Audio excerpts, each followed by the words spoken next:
Какво ме свързва с Витоша? Един цял живот, буквално.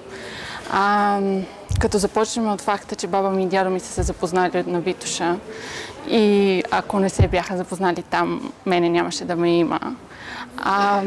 Традицията в семейството е всяко дете да бъде качено на ски на 3-годишна възраст.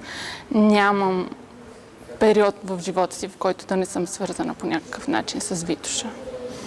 Бягане от училище, за пиене на бира и за каране на ски също така, защото беше много лесно с един от тия селските рейсове да стигнем до лифта и оттам да се качиме горе и да гледаме Витоша, да гледаме София от високо и да седиме по престилки, по такива униформи и да се чувстваме, че сме много свободни, че сме направили нещо много различно от това да си в училище в момента, строен, подстриган, с униформа. Така че това беше нашата глътка свобода.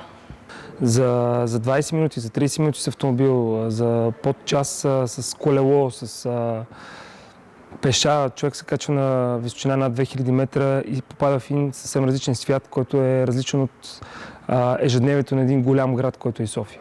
Витоша е много специално място за мен.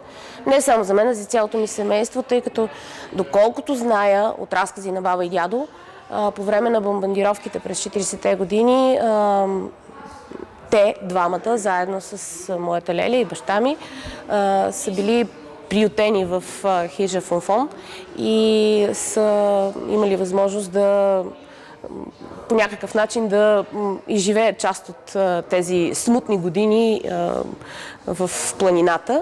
И свързвам Витоша не само с Конярника, например, която ми е любимата писта, но и с много други неща, и с златните мостове, и с офелиите, и с спокойствието на планината, и с птичките, и с животните, с абсолютно всичко. Виждала съм стадо, веднъж ни гони с нашите, понеже имахме един стар трабант, ни гони едно стадо глигани и търчи някакво, нали, ние се прибираме вече за София, те търчат след колата.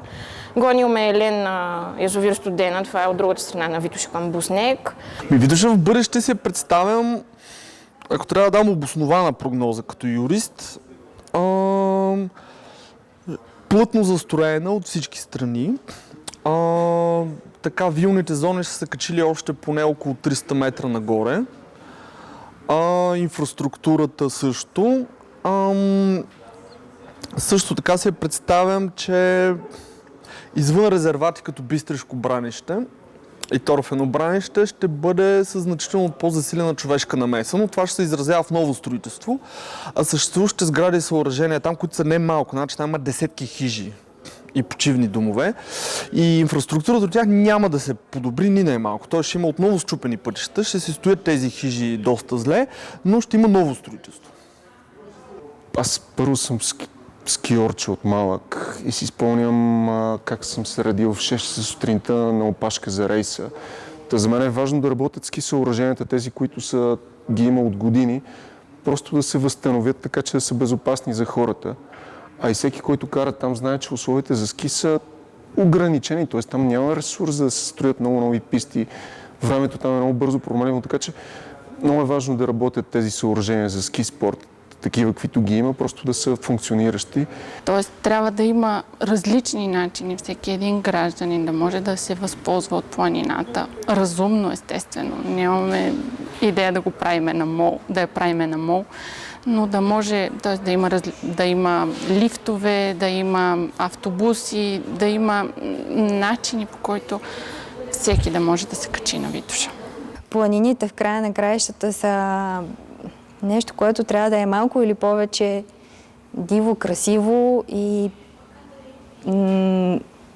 не недостъпно, но такова, което да ни предизвиква да го преодоляваме. Не може всичко да е лесно и да го цивилизоваме, защото тогава няма да има смисъл и няма да имаме предизвикателства. Смирненски е казал за Витоша в стихотворението си Цветарка: тази вечер Витоша е тъй загадъчна и нежна, като теменужен остров в лунно-сребърни води. Наистина Витоша е един остров на спокойствието на радостта и хармонията, който трябва да се постараем да запазим здрав.